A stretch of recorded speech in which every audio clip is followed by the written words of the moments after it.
I just thought I would give a big shout out to David Kralik and some of other brothers and sisters with the Mountain Bushcrafters Alliance, aka MBA, and let you see kind of a new environment. Now, you'll have to forgive me for kind of taking and pausing a lot like this, but I am walking and watching where I walk, because this place out here has got some interesting critters.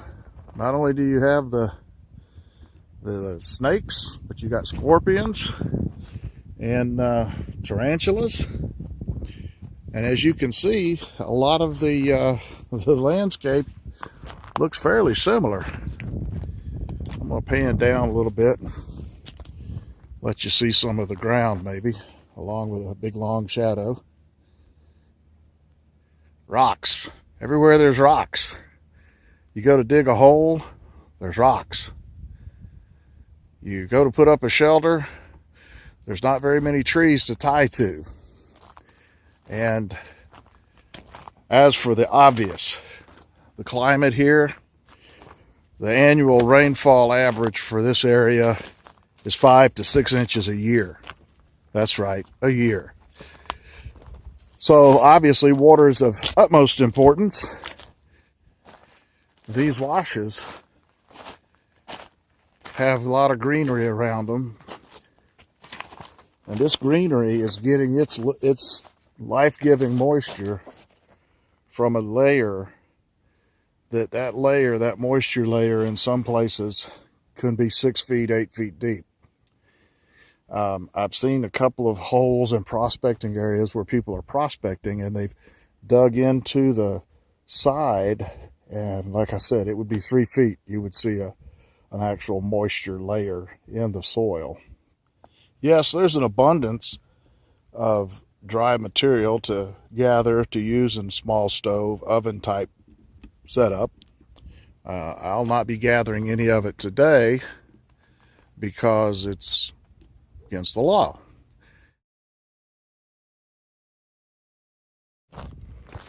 There's my sweetheart.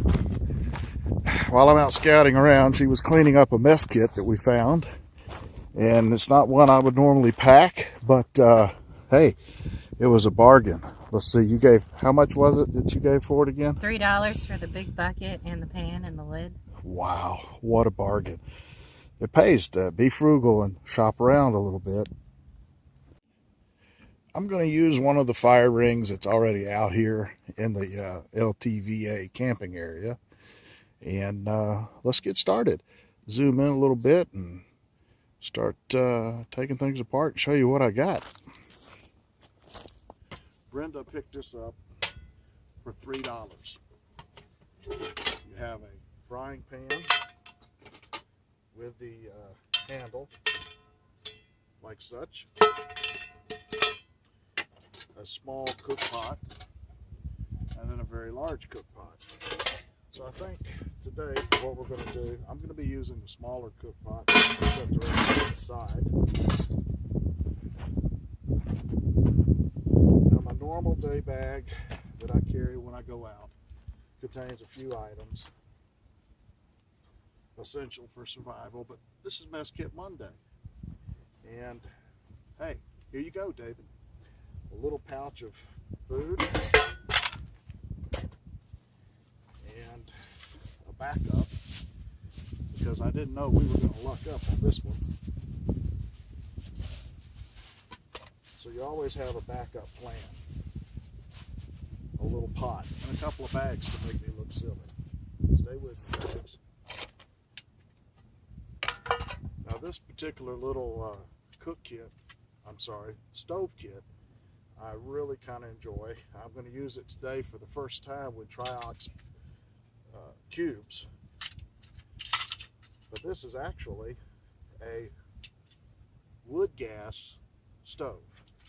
This is double walled, and there's inlets all along the inside to allow the heated gases to come up in it. So once you get it apart, you unstack it, you restack it, you drop the little combustion tray in here like such, it hangs out a little bit. You get air for primary combustion in here through the bottom, and it also drafts air up inside the second chamber that it heats it and makes it superheated so that it comes out as jets here. So let's set this up to also use, it could be used with solid fuel like wood pellets, wood chips. It has a little adapter tray that will allow you to use liquid fuels like alcohol, cheap cologne, I guess, and even the Triox or possibly Sterno. This is that little tray. You have a heat concentrator. But this thing sits right down on the top, and it catches all the gas, the burning wood gas, and concentrates it to the middle. And you also have a small tray that you can put in here that will allow you, I have to flip my pan over, will allow you to use the Triox, which is what I'm going to attempt to use today. Like I said, this is the first time I've used Triox tablets. If you're burning alcohol, this thing will bring a cup and a half of water to a boil within about 6 minutes. Some water. I said earlier in the video, this place is low on water. That's why you should never even walk off anywhere without at least a couple of liters of water with you. Even if it's just for a little, what you think is going to be a day hike. Let's see if I can squeeze a little water in there. That looks roughly a cup. Set this aside. Put the straw back up. Goodness.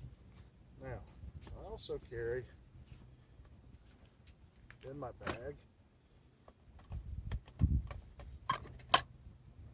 a couple other little items. A wool cap, a little compass mechanism, some eatlery, and a cup. And I need to pour this back out for just a second. That was a pretty good guess on that cup of water. So, let's get it started, and then we'll talk about some of the other goodies. The tablet looks kind of old. I wouldn't expect anything less coming from military surplus. Got the Triox burning just a little bit. I should have shown you. It has these little swing out arms that help as a pot stabilizer. So you can use different size pots. I'm going to set that right up there. Take just a minute to talk about a couple of other things. If you don't have a vacuum sealer for food, I would suggest getting one, because you can do a lot of things with those units. They're very versatile. They're good for catching meats on sale. You take them home, you repackage them into smaller packages and throw them in the freezer, and you can save a lot of money that way. Or you package things to bring with you on your trips, much like what I have in my bag. Now, I keep most of this in the bag all the time. We live in the van, and we have 2 bags constantly packed, ready to go. They're 72-hour bags, just in case for some reason we have to leave our vehicle and stay somewhere else. Part of that 72 hours is having just something to sustain and eat. Now, if I were coming out on a big camping trip, I would try to be a little more gourmet, but for Mess Kit Monday, get over it, guys. We're just surviving. The vacuum seal allows you to do things like couscous. It's pre-seasoned. It also is already pre-measured. 1 cup, add 1 cup of water, makes the couscous. And then same thing with rice, pre-seasoned. If you're going to package something that has edges, such as flat noodles, things like that, you'll want a double bag. You put it in a bag and then package it so it doesn't pierce the package. And you really don't want to draw the vacuum all the way down and crush all the noodles. These are some sweet potato chips that came out of my garden a while back when I had a garden. And then, of course, this is a shout to my boys I used to take in the gorge. Ah, yes, Kipper snacks. Get you by in a hurry. The other things that I have in the bag is I carry different types of jerky that I made, and this is some good stuff here. This is Jack Daniel's seasoning. This jerky was made in a regular home dehydrator and then vacuum sealed. And with it being done right, this jerky will last a couple of years, no problem. And then I also have some pemmican. And if you guys will think back to one of the Mountain Bushcraft Alliance skills days, I brought in some pemmican for everybody. And this is a kind of a superfood. It's nothing but protein because it's meat and berries. And I usually put a little bit of honey in that. Makes it a little sweeter. Plus it extends the life of it a little bit because honey will never spoil, which is why I also carry honey in the little bag. You can make little bags, and there's 4 tablespoons of honey. When you're out here, that little bit of honey can go a long ways to keeping your sugar up, keeping your energy up. You got to realize that the average humidity around here too, I think I checked it just earlier, was like 26%. So even the act of breathing is trying to dehydrate you. You have to work at staying hydrated. And as I explained earlier in the video, there's very few water sources. You're not going to be carrying water, and if you do come to a water source, you're still, just like everywhere else, you're still going to need a way of purifying it. You're either going to have to boil it, which is preferred, or you can use one of the little life straws like I carry. And then I do carry a few things that aren't absolute necessities and essentials, because why? This is a cool idea. Guy's got to have his coffee. Come on. All you got to do is fill it with boiling water, let it sit for a few minutes, and you can pour it right out. And don't throw it away, because guess what? You open it up, you take the prepackaged coffee out, you dry it out, you put another prepackaged coffee, and go right back. So with that, we're going to see how long it takes this Triox tablet to boil this water. And then I think it's going to be some couscous with garlic and pepper flavoring. And since Brenda's going to be here with me, we'll hold the Kipper snacks. We'll probably do some beef jerky, something like that, just to have a little something to eat. Now we'll just sit and wait. Okay, I'm not sure if it's because the Triox tabs were older, but it's taken a lot longer to boil this water than it did if I was simply using like even 91% alcohol. But we've got a little bit of a boil going here. So we're going to go ahead and stir in our couscous. Like I said, this is already got seasoning in it. It's pre-measured, so I know all I got to have is a cup of boiling water. Stir it in there. Let it simmer a little bit. And then we'll have some garlic and pepper flavored couscous. I'm going to use the bottom of this pan as a bit of a lid and let the rest of those tablets cook out. I ended up using 3 tabs in order to get this going. Again, I don't know if it's because these were military surplus. They're not new. They were very cheap. So I don't have much more to say about that other than I'm not real impressed with them. Maybe the brand new ones work better, but I'll stick to burning sticks and twigs and creating my own wood gas inside the stove, because that fuel works every time, and it's cheap, very cheap.